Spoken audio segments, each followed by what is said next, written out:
নির্যাতনের প্রতিকার চাই কেন্দ্র সরকার, পদক্ষেপ চাই। মহিলা নির্যাতনের প্রতিকার চাই কেন্দ্রীয় সরকার, মহিলা সরকার জিন্দাবাদ। অপরাজিতা বিল নিয়ে নীরব কেন? নীরব কেন? মহিলা নির্যাতনের প্রতিকার কেন? কেন্দ্রীয় বিল নিয়ে বিল আসলে যেগুলো কয়েকগুলো দিদি বলেছেন, অনেকগুলো বিষয়, যেটা 40 দিনের মধ্যে যে ধর্ষণে যে অভিযুক্ত সে এবং তার যাবজ্জীবন কারাদণ্ড এবং মৃত্যুদণ্ড পর্যন্ত হতে পারে। 20 দিনের মধ্যে টাস্ক ফোর্স গঠন করে তদন্ত প্রক্রিয়া দ্রুত করতে হবে এবং অ্যাসিড হামলা যারা করে তাদের ক্ষেত্রেও এই বিলের কথা বলা আছে যে সেখানেও তার সশ্রম কারাদণ্ড হতে পারে এবং নারী শিশু যেভাবে নারী শিশুর ওপর অত্যাচার হয় সেখানেও এই বিলেতে বলা আছে যে দ্রুত পদক্ষেপ করা হবে।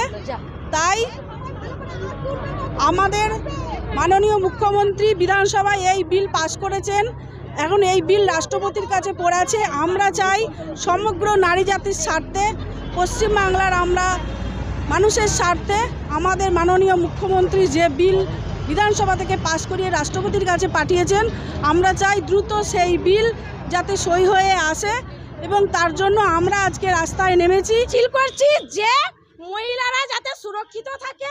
তাই জন্য আমাদের সকলের প্রিয় দিদি মমতা ব্যানার্জি একটা অপরাজিতার বিল বিধানসভা থেকে পাস করানো হয়েছিল।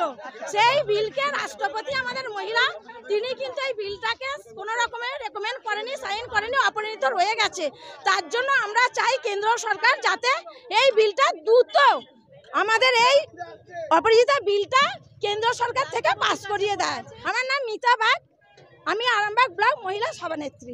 আজকের দিনে দাঁড়িয়ে আরজিকর কাণ্ড নিয়ে যেভাবে বিজেপি সরকার তৃণমূলকে অপদস্থ করার চেষ্টা করেছিল, তাই রাজ্য সরকার তড়িঘড়ি ক্যাবিনেটের মিটিং ডেকে একটি বিল এনেছিল, নাম দিয়েছিল অপরাজিতা বিল। সেই বিলেতে সমস্ত রকম শাস্তির ব্যবস্থা করা হয়েছে, যারা ধর্ষক তাদের শাস্তির ব্যবস্থা করা হয়েছে। আপনারা জানেন ভারতবর্ষের সংবিধান রাজ্যপাল যদি স্বাক্ষর না করে সেটা কখনো আইনে পরিণত হয় না। তাই আজকে দীর্ঘদিন যাবৎ প্রায় 200 দিন হয়ে গেল সেই অপরাজিতা বিলেতে রাজ্যপাল সই করছে না। এর আগেও আমরা বিভিন্ন ধর্ণা করেছি, মিছিল করেছি, মিটিং করেছি, রাজ্যপালের কাছে আবেদন করেছি যে এই অপরাজিতা বিলেকে আইনে পরিণত করতে হবে, কিন্তু আজকের দিনে দাঁড়িয়েও সেই অপরাজিতা বিলে রাজ্যপাল সই করেননি। আজকের আমরা গোঘাট 1 নম্বর ব্লক মহিলা তৃণমূল কংগ্রেসের নেতৃত্বে আমরা রাস্তাতে নেমেছি যাতে অপরাজিতা বিল স্বাক্ষর হয় এবং সেটা যাতে আইনে পরিণত হয় সেই বিষয়টাই দেখতে। যেদিন ঘটনাটা ঘটেছিল সেই দিনই মমতা বন্দ্যোপাধ্যায় ঝাড়গ্রামের এক সভা থেকে তিনি সঙ্গে সঙ্গে কড়া পদক্ষেপের নির্দেশ দিয়েছিলেন পুলিশ প্রশাসনকে। তারপর থেকে মমতা ব্যানার্জি রাস্তায় নেমে দোষীর শাস্তি চায় এই দাবি প্রথম বাংলার মুখ্যমন্ত্রী জানিয়েছিলেন এবং সারা ভারতবর্ষের নজির যে বিধানসভায় বাংলার মুখ্যমন্ত্রী একমাত্র নারী সুরক্ষায়নের জন্য এই অপরাজিতা বিল এনেছেন। আমাদের রাজ্য সরকার মাননীয় যে মমতা বন্দ্যোপাধ্যায় এই বিল নিয়ে উনি নানা রকম চিন্তা ভাবনা করেছেন এবং এই বিল যাতে পাস করা তার জন্য উনি চূড়ান্ত সিদ্ধান্ত নিয়েছেন এবং বিধানসভায় কমিটি ডেকে উনি বিল যাতে পাস হয় তার ব্যবস্থা করেছেন। বিধানসভা থেকে বিল পাস হয়ে গেছে, কিন্তু এই বিলটি রাজ্য সরকার সই না করলে আইনে পরিণত করা যাবে না।